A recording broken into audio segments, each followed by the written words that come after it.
Over the last 4 years, as the Syrian uprising has grown into a full-blown civil war, a more secret conflict has been fought out in cyberspace, with opponents battling for supremacy on the internet front line. So have Syria's electronic armies been drawing up the blueprints for the wars of the future? Juliana Ruhfus has been to find out.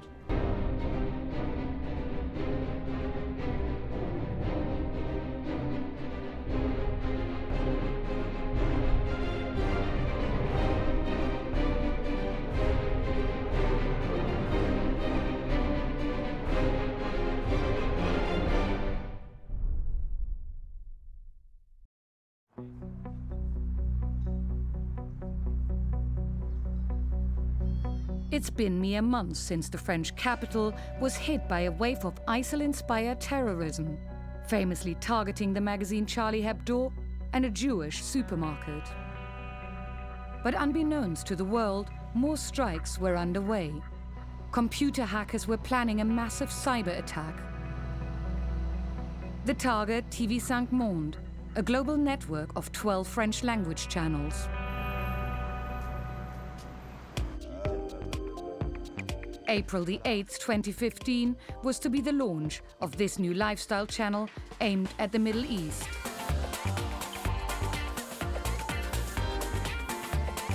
Network controller Yves Bigot had spent the day hosting VIPs and ministers. But that very evening, things started going wrong. I just got a lot of calls and messages all at once.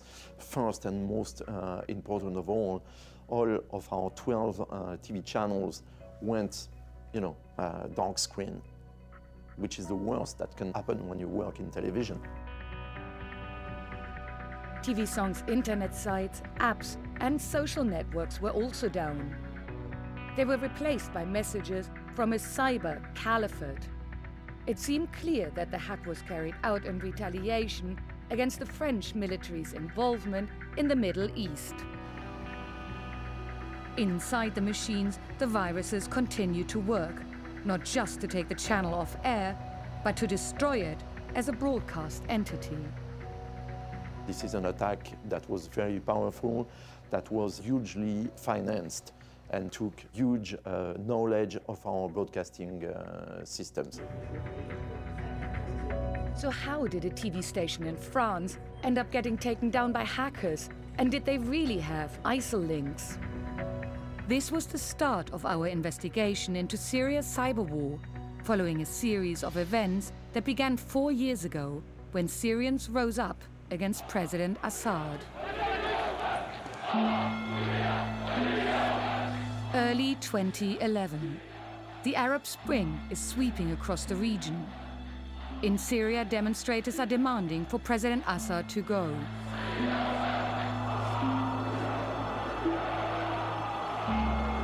When security forces crack down, activists start filming, such as this event with peaceful demonstrators in a mosque in Damascus. That day, we went home, we wanted to upload the content, but the internet was slow, and it was slow in all of Syria. We had about 150 attempts, and then it finally got on. I didn't know anyone, but I posted it on the Facebook Syrian Revolution page, and then a journalist contacted me and said, can I have the video? Can you give me higher quality? Rami Jarrah became one of Syria's best-known media activists. Today he lives in Gaziantep, a town in southeastern Turkey near the Syrian border. Before, I thought Facebook was stupid. I thought there's no point of it. But if I have a video that shows protests to prove that there are people that are against Assad, when Assad was saying no one's against me, and we just wanted to prove it, it was our only line of expressing ourselves. Digital media and the internet had become a weapon. As the revolution unfolded, the Assad regime was confronted not only by Syrians. Greetings to our friends around the world. We are Anonymous, the global resistance to tyranny. Anonymous hackers accessed Syrian government websites such as the Ministry of Defense and defaced it. Syrian activists would later hack into President Assad's personal email to reveal intimate and embarrassing secrets that made headlines around the world. they were squarely against the regime. Digital surveillance is common, and upon arrest, many citizens are tortured until they reveal their social network accounts and passwords. One of the activists detained by the government was Rami Jara. In my arrest, I spent 3 days where I was tortured, but on the second day, I was taken in for interrogation. Before, there weren't really any questions, there wasn't really anything they want, it was mainly just punishment on, you're protesting against the government. But the questions were, first of all, they wanted my Facebook account.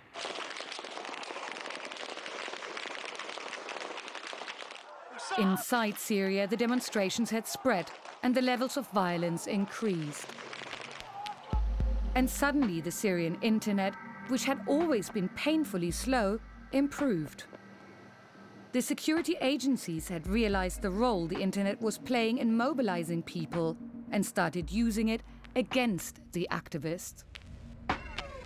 They wanted to get the friends. They wanted to know who the friends were, and they wanted to know all the IPs that this account had been accessed from.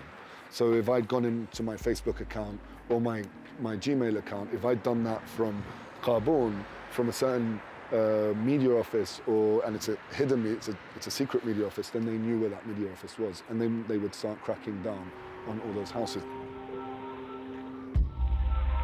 President Assad had found a secret weapon, his very own hacking collective.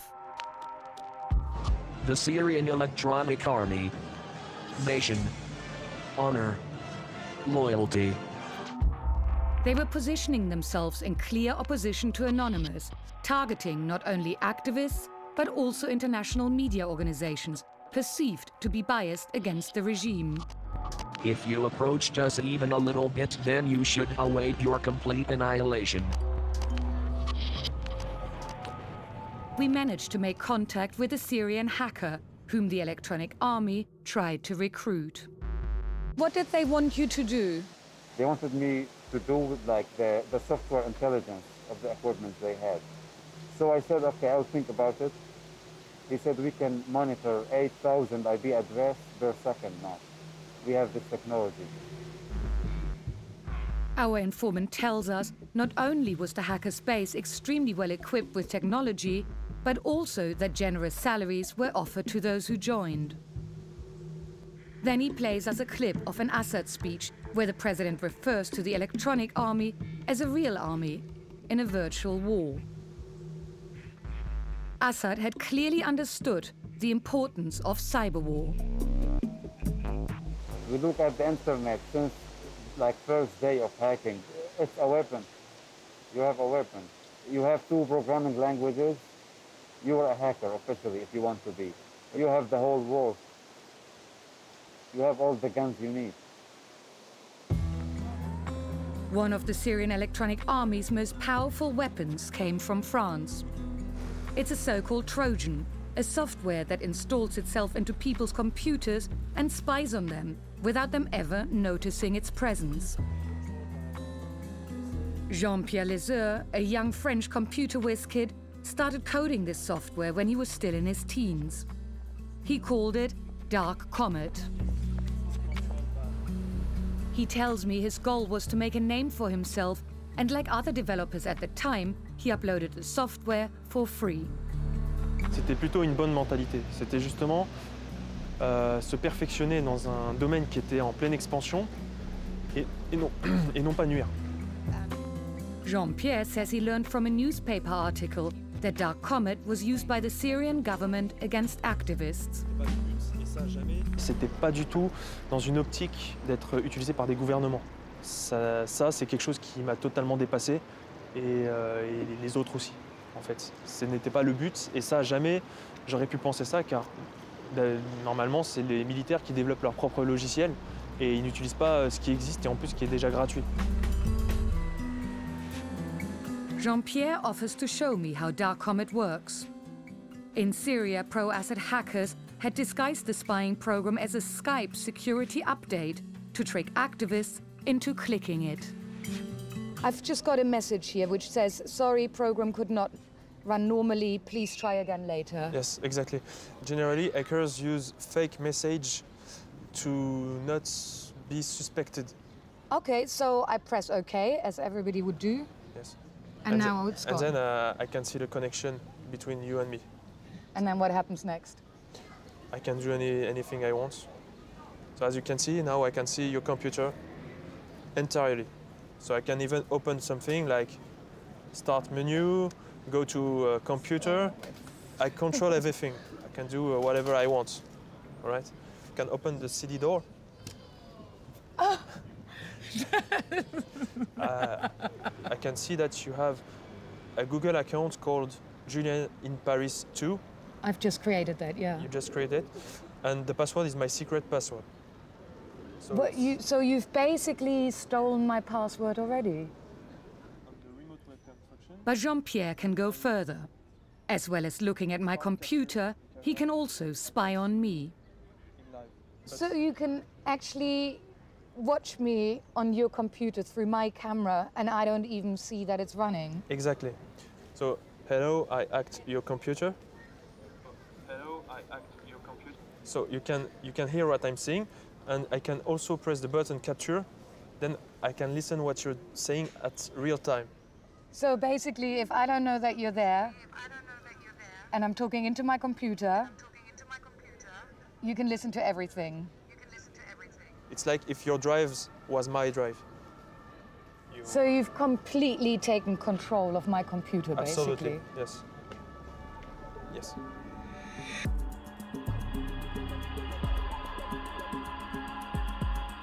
But however powerful spying software may be, it only works once the computer user has clicked the malicious link.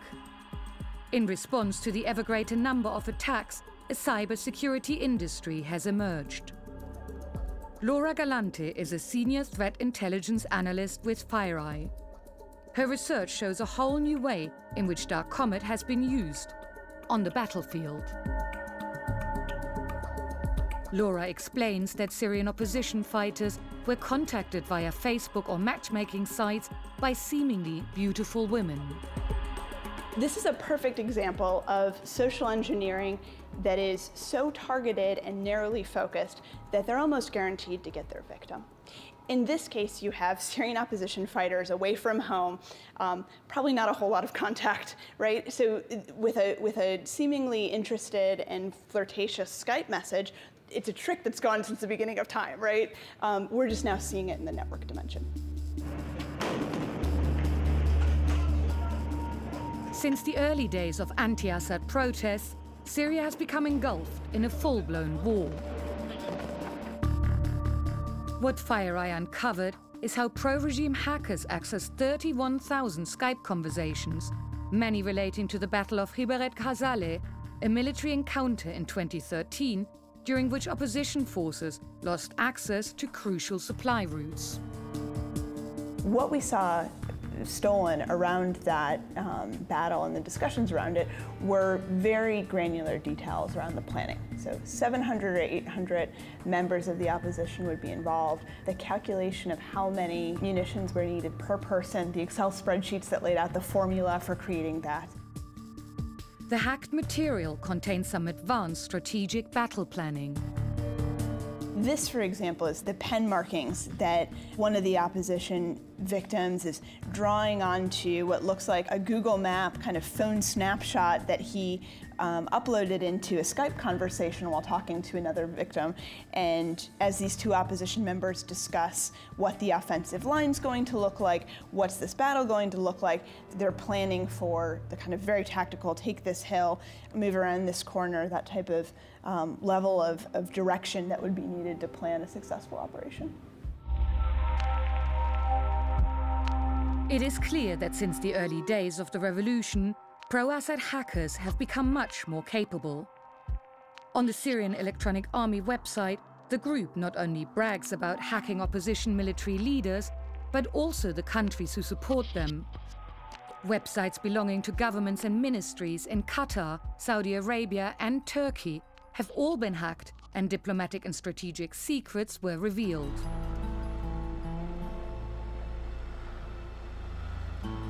Turkey, in particular, has been a target. It has long supported the Syrian rebellion, and it's home to Syrian activists and fighters. we've come to the border region to meet a rebel communications specialist. He's taking us to a hilltop where Syria is laid out before us.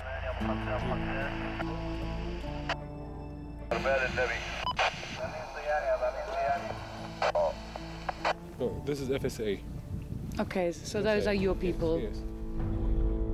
Cyber warfare may be on the rise, but there is still information to be gleaned by using traditional radio scanners to intercept military communications between Syrian government forces. Sometimes we can find the regime frequencies, and we can expect some of their plans. But sometimes you get information that gives you a military advantage. Yes, sometimes, especially when there's a special operation. But suddenly we're listening to altogether different voices.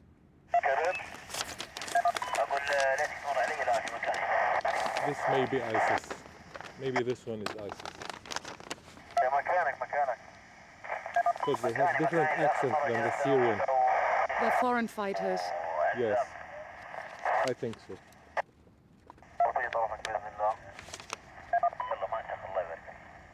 Yes, this one is for ISIS. They use security codes, and it's not so easy to understand what are they doing. So ISIS are more security conscious? Yes, they are.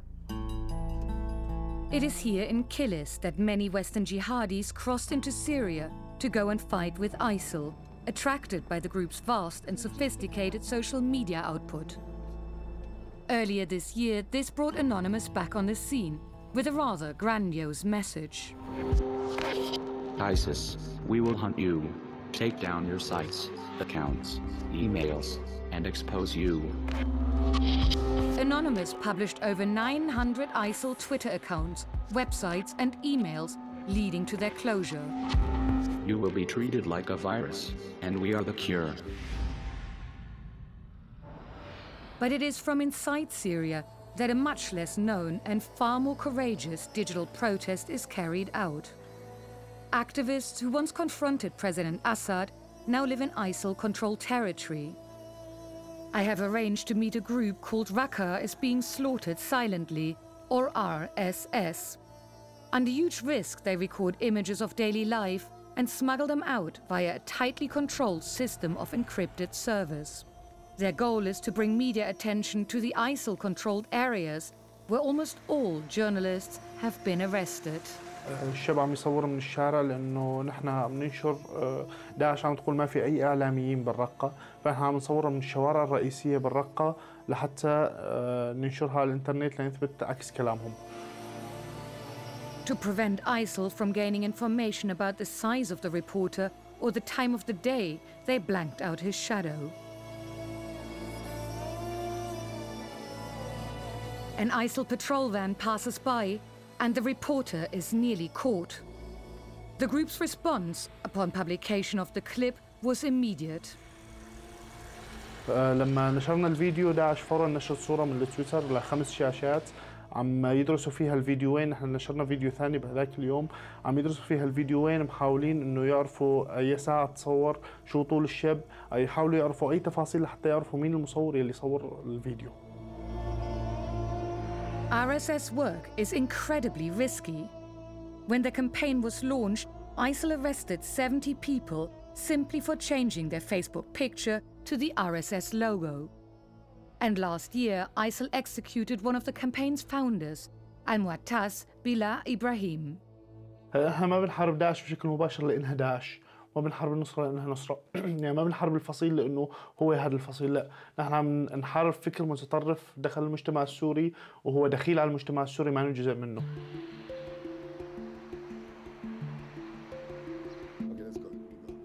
Back in Gaziantep, we have arranged to meet Rami Jarrah again. Since he's left Syria, he's set up a radio network to promote civil society. So this is Studio One for Radio Anna, and we have a program now called Man Nurse with the People. It's an hour and a half, but we're interviewing a judge throughout who defected from the Syrian government. This is now being broadcasted live. It broadcasts from rebel areas into regime-held territory. If there wasn't any media, then the authority now in Syria, in any area, can do what it wants, and there's no one to talk about it. We don't see our station itself becoming this mighty power, but we think that it will encourage other groups.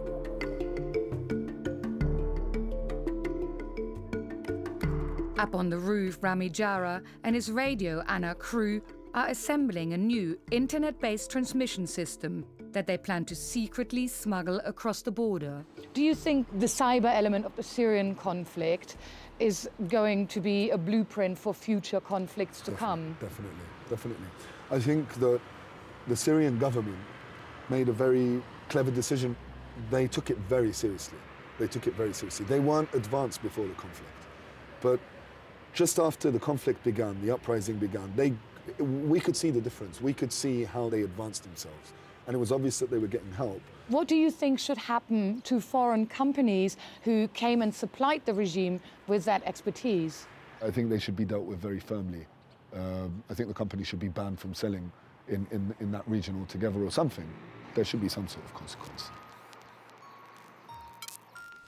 And there are people determined to ensure that there will be consequences. Paris-based human rights lawyer Clémence Bectard has prepared a case against the French network intelligence company Cosmos. The allegation is that Cosmos was planning to help supply Assad's secret police with a cyber monitoring setup called Asphodor. It's a whole system composed of hardware and software, and this program enabled Syrian intelligence services having a monitoring facility in their compounds to be able to monitor in real time all the electronic communication being exchanged in Syria using keywords. So you have access to all the IP addresses, and then you can identify from whom it's coming, from where it's coming. Bectard accuses Cosmos of being complicit in acts of torture, saying its technology helped track down activists. But the company denies this, saying it pulled out of the sale before the operational phase.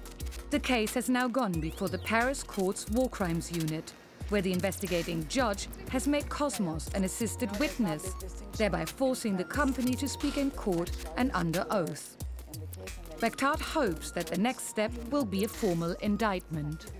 What we want to achieve is to raise the question of accountability of these companies. Can such companies, such as Cosmos but others, can consider selling such material?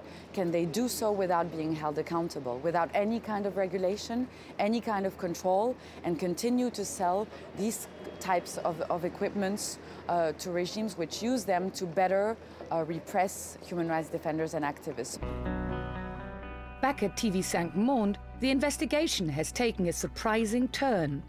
French officials are silent, but credible reports from private analysts say the attack came from a Russian hacking group, APT-28, pretending to be ISIL. Given the Russian government's closeness to the Assad regime, this is not at all impossible.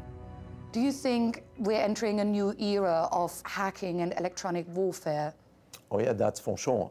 That we are the example for the general public to understand that there's a new war that's going on now, which is a cyber war, which means that your territory is not attacked by soldiers or by tanks, but that there's a war in the cyberspace going on.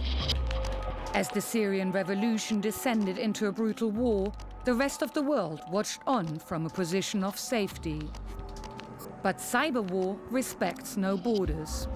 فإحنا ما بيهمونا وين متواجدين لأنه هن أساساً شغلهم كله على النت والتهكير على النت، فمن وين ما كان هو يعتبر عدو لأنه هو ما بيهمنا المكان اللي هو فيه، من العمل اللي عم يقوم فيه. Thousands of attacks take place around the world each day. Most are aimed at commercial targets, but the Syrian conflict is a likely blueprint for the way future wars will be played out.